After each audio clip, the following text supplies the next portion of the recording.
In the chaotic political landscape of the 1960s, a hybrid ideology was born, the People's Mujahedin Organization of Iran, known as the MEK.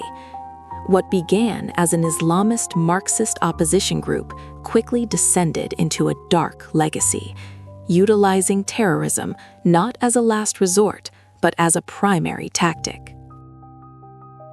Long before current tensions, their targets were American. In the 1970s, the MEK assassinated U.S. Army Lieutenant Colonel Lewis Hawkins and 3 Rockwell International contractors in Tehran. These were calculated executions, proudly claimed at the time, which cemented their original designation as a foreign terrorist organization. The violence soon turned against their own people. Throughout the 1980s, the MEK unleashed a wave of urban terror. Massive bombings and targeted assassinations tore through Tehran, killing government officials and thousands of innocent civilians alike. Then came the ultimate betrayal. During the brutal Iran-Iraq War, the MEK defected to the enemy. Armed, funded, and sheltered by Saddam Hussein, they launched military attacks against their own homeland, cementing a deep-seated hatred for the group among Iranians. But the terror wasn't just external, it was structural. Independent investigations by Human Rights Watch revealed the MEK operates not as a political party, but as a high-control cult. Members are subjected to forced divorces, celibacy, and the separation of children from their parents. In the annals of political history, 1985 marks a surreal turning point for the Mujahedin-e Khalq. It wasn't a battle, but a wedding that signaled the absolute consolidation of power. In a grand, orchestrated ceremony, Mariam Qajar Azodanlu married the organization's supreme leader, Masoud Rajavi. But this union hid a darker, more complex reality. To marry Masoud, she first had to be relinquished by his top lieutenant.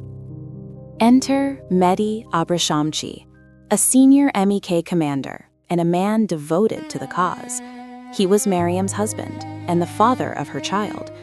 In a normal world, a marriage is a private bond, but within the MEK, the personal was about to be obliterated by the political. The leadership declared that affection for a spouse competed with affection for the leader.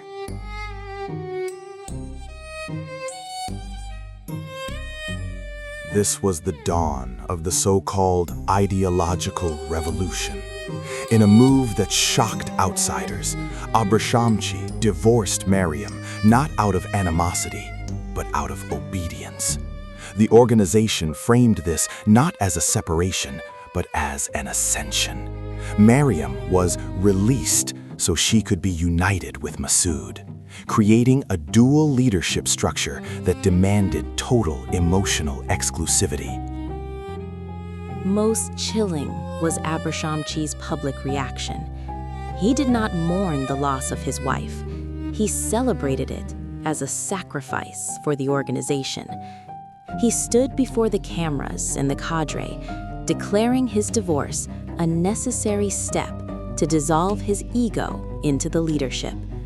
It was the ultimate test of loyalty, proving that the leader owned not just their lives, but their hearts.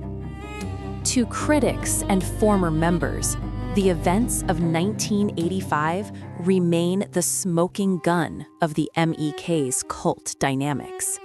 This was no longer a political resistance. It was a system where family ties were severed to engineer absolute submission. The ideological revolution proved that in the shadow of the leader, no other love was allowed to exist. Inside their camps, absolute loyalty to leadership is enforced through psychological torture. Confession sessions and humiliation break the human spirit, ensuring no one can leave freely. This is the architecture of authoritarianism, not democracy. Through intense lobbying, they were delisted by Western powers in 2012. However, legal delisting is not exoneration. The U.S. government explicitly noted that this decision did not erase the history of American blood on their hands. Today, the MEK stands isolated, a group with zero grassroots support inside Iran, rejected by the very people they claim to save. They remain a relic of radicalism and a warning that trading one authoritarian regime for a cult is no victory at all. Behind the scenes of the Iranian resistance lies a shadow war, a sophisticated, multi-million-dollar campaign of character assassination. Discover the chilling truth of how the MEK deployed a global network of high-level lobbyists, coordinated cyber operatives, and media infiltrators to systematically dismantle the reputation of Iran's most prominent opposition leader, Reza Pahlavi. From the halls of power to the digital trenches, this is the story of a calculated betrayal designed to fracture a movement and silence the voice of a nation. An unholy alliance of radical leftism and abstract theoretical dogma. The ideological catalyst poised to dismantle the pillars of society and lead a nation to total ruin. Do not be deceived by their propaganda. In the wake of the 2026 uprising, they have no power to hijack the will of the people.